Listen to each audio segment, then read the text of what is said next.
That was the day I was supposed to leave the hospital. Dyfus was supposed to come pick me up because when you're being confined, you can over 15, you can challenge the hospital and say, you either commit me in 3 days or you have to, by law, release me. This is gonna hurt. It's time for the Suffering Podcast. My brother sees this guy. I mean, who at 7, who the hell doesn't want to talk to the wrestler? You know what I mean? So he introduces himself. I'm Richie Rotten. Okay. I don't give a shit at that. I'm smoking weed. I'm doing my own thing. I'm never home. But my brother can't go to the National Night Out by himself, so I'm with him. Now, my brother wants to go to this wrestling school, so my mother brings him, but he's not allowed to go by himself, so I go. It wasn't bad. It wasn't weed. It wasn't what I thought was fun, but it was a place to go that was pseudo-healthy, if that makes sense. Safer. Yeah, thank you. So I'm going. Now my brother doesn't want to go, but I'm still going. So this guy, Rich, he's the coach, if you call him that, and we start building a relationship, and he sees the type of family that I'm with and some of the crazy shit that I've gone through, which I've left 80%. So you could have round 7 if you want. Call me. Well, whoever drops out, just call me. It'll be the Suffering of Mike podcast. I'm going there. He starts saying, hey, I'm going to go to this show. This blues band is playing. You want to come? Sure. He goes, all right, we'll tell your mother. You don't have to fucking tell my mother. I could do whatever the fuck I want. I'm 14 years old, So we start building this bond. We're doing this for a while. And in that time frame, my sister, my oldest sister, the one that's my true blood, I believe she got raped. And she starts peeing on herself and bad stuff. And I've never been raped. I don't know what it's like. They put her in Bergen Pines. Now, Bergen Pines had 2 children's units. You might know that. Yeah. So there's C1 and FG. Those are the names of the units. My little sister at that point, my youngest sister, she gets put into Bergen Pines. The house is a zoo. It's fucking crazy. Somewhere, I know the time frame after the story, but I want to get high. I'm dead fucking broke. I got no money. I want to smoke. I want to go smoke weed, but I got nothing. You know what I do have though? 8,000 medications in the cabinet because I've been prescribed everything under the damn sun. So I go, and I'm like, Ritalin don't do shit. This thing don't do shit. Adderall, motherfucker, let's go. I pop 10 of them, and I'm like, yes, this is gonna be a ride, And then I'm like, wait a second, I might fucking die. I'm petrified, man. Like, holy shit, what am I gonna do? It's like 4 a.m.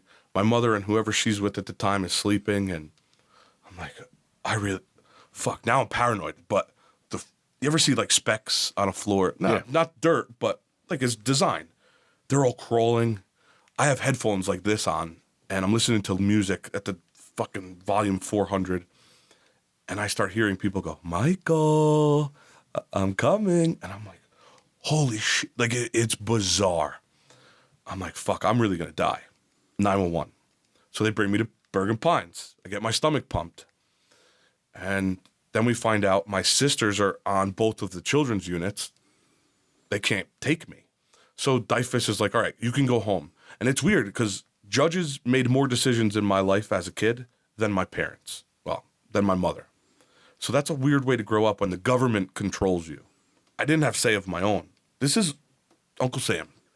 That's where my hatred of the government comes in. But podcast 3 on that one. I end up in St. Mary's in Hoboken. They have a CCIS, Child Crisis Intervention Services unit. It's empty. There's 2 other people there. There's more staff than kids. And I'm like, you know what? I need to clean up. I need to change my life. I need to get better. Like, what? This is my 16th time in a fucking hospital. I'm 15 years old. What the fuck is going on? Like, this isn't right. At this point, I've been exposed to normal people, families that speak and love and hug and eat dinner together type shit. You've never seen before. Yeah, it's bizarre, but I've been exposed to it, and I kind of want that. Like, it seems really nice. So I'm thinking about it now. There's a lot of attention because I'm only one of 3 kids here, and there's 7 fucking staff running around, so they're gonna be up my ass. And I don't know if you ever seen St. Mary's in Hoboken. I think it's different now, but they're on the 7th floor. World Trade Center's right across the fucking river. It's like looking out that window, and it's right there. It's cool. And all I can picture is Kevin from Home Alone going to the top, and I'm like, I've never been to the city for anything other than weed. I want to stand on that motherfucker. The next morning was 9/11. I watched the whole fucking thing. I watched the first plane. I watched the second plane. I watched the towers fall. The weirdest part of 9, and I know you've visited 9/11 with a few people. That's why I'm going further in depth. The hospital PA went off. Bah, external plan D. Bah, external plan D. And it was very Cold War-esque. That was the day I was supposed to leave the hospital. Dyfus was supposed to come pick me up. Because when you're being confined, you can over 15, you can challenge the hospital and say, you either commit me in 3 days or you have to, by law, release me. And it's business days. So today's my fucking day. I'm leaving. I'm getting out of this bitch. Well, then Dyfus closed. All government offices closed down. So I didn't give a shit about 9/11. I didn't really understand it. I didn't care. It was something happened outside. It didn't affect me. But I'm stuck for at least another day here. In that time frame, I don't know if it was before that, after that, this guy, Rich, this wrestling guy, calls me. He says, do you need a place to live? I guess so. I mean, I'll fucking survive. I'll figure it out. But yeah. He's like, all right, I'm going to take a couple weeks off, and I'm going to go to foster parent classes. I'm going to try to get you. Cool. Thanks. The next day I get out. Dyfus doesn't know where to put me. There's a shelter in Hackensack, Conklin. You might be familiar. Okay. I end up in Conklin. Conklin is weird, man. It's a homeless shelter for kids. It's bizarre. I don't know why it exists. It should be all homes and houses. This is a school building that has beds in it, and it's very uncomfortable, very cold, uninviting, and it was torture. Now these are some bad fucking kids in here. This is more along the lines of jail than the hospital was. And man, I hated being there. But I can't go to Rich until he's a foster parent, and it goes through the judge, and I mean, you guys have kids. Yep. If they went into your fridge when they were at your house and they took a glass of orange juice and drank it, or whatever is in your fridge, that's not even a situation you can envision because it's normal. I'd be fucking shit on. I'd be screamed at. I'd get my ass kicked. Or, why'd you steal the orange juice? But Rich eventually does get you. So I move in with Rich, finally. And there's drama. I mean, every single fucking day of my life up until this point. I never had a day where it was like, that was a good day. It never happened. So I move in with Rich, and it's fucking awkward. I think he was 31. I was 15. He's 31. In hindsight, I couldn't imagine at 31, when I was 31, taking anybody in, never mind a 15-year-old. And a 15-year-old that had been sort of free. I lived my life the way I wanted to fucking live it. Fuck my mother. She doesn't know what she's talking about. I did what I wanted. Now he goes, all right, you're going to be home at 8, that kind of, and it's like, 8? I'm going out at 8. What are you talking about? It was hard. But at the end of the day, that guy, he's my kid's pop-pop. That's my dad. I'll tell stories now to people, and I'm like, the only reason I say my foster dad is out of respect for my father, my biological father. But he's not my foster dad. He's my fucking dad. I've heard you speak very fondly of him. Because he's a great man. How do you sacrifice your whole life for some piece of shit 15-year-old? That's a dickhead. I was a piece of shit. Is he still with us? Oh yeah, That sounds like an episode. He's younger from than a you day, two. too. No, he's he's in between. I think he's 52. So there are people out there that are genuine. They're far and few in between, but there are genuine. And he saw this, that not everybody is heartless. Not everybody doesn't care. There are people out there who do care. The problem is picking and choosing. Right. So with most of the world is transactional. Mm-hmm. Okay? I will help you because you have an asset Something that I need. That Right. I need. Right. There are some people out there that forego transaction in order to do what's right. I like to think of myself as one of them, but that's I think it's to some extent. So you live the rest of your childhood life with Rich. yes. Okay. So I aged out of the system. Unfortunately, my youngest sibling, I think she was 8 or 9 when I aged out. So I was still technically an open case with DIFUS for another fucking 10 years. So you couldn't even take your siblings. I might have been able to. I was a newly born child at 15. Right. I'm finally going to an arcade or whatever the fuck I did. Experiencing things that normal Right. children I'm not getting take yelled at for granted. taking a cup of water out of the fridge. Wait, there's no sirens? There's nobody screaming? Nobody's jumping over the wall to beat the shit out of me because I took a cookie? It's such a weird relationship with me and Rich. I love that guy to death. And I think I've only told him that like twice. I think when put yourself at 31 taking a 15-year-old. That you've never had a kid before. He was never married or anything. So I moved in with him, and immediately I think he just tried to do his best from day one, 100% be his best. He doesn't have any other kids. No. All right. So he's learning on the job. Oh yeah, big time. So as far as I remember, the first night he goes, "I love you, man." What? Like in my head, like my mother used to say it to me all the time, and I used to leave her notes when I went to bed. My bedroom door had like slats in it. I'd fold up a Post-it card, and I'm like, "You're a worthless piece of shit." I'd put it in there. I'd be like, "Hey Judy, check my door before you go to bed." And now she pulls a note that says, "You're a worthless piece of shit." And there were many nights I heard her crying outside of my door, and I'd be like, "Stop fucking crying. You're useless." Wow. It got to that point. But at that point, at 13 years old, 14, she can't beat me up. I'm capable of beating her up now. Now, have you had any contact with your mother? It's not PG. It's very bad. So you have had contact. 16 years old. I said, you know what? No, as an adult. Moving on, No, you're in Rich. You're with Rich. No. No. And so 16, I was with Rich, and it was Mother's Day. I said, let me be a decent human being. It's human to human. And I'll tell you right now, from time to now, I've forgiven my mother. I actually have a little bit of sympathy and empathy for her to an extent. Do you know where she is? I think she's in Kentucky with one of my siblings. I don't know. I hate to say I don't care, but I genuinely don't care. But in my heart, I genuinely have forgiven her.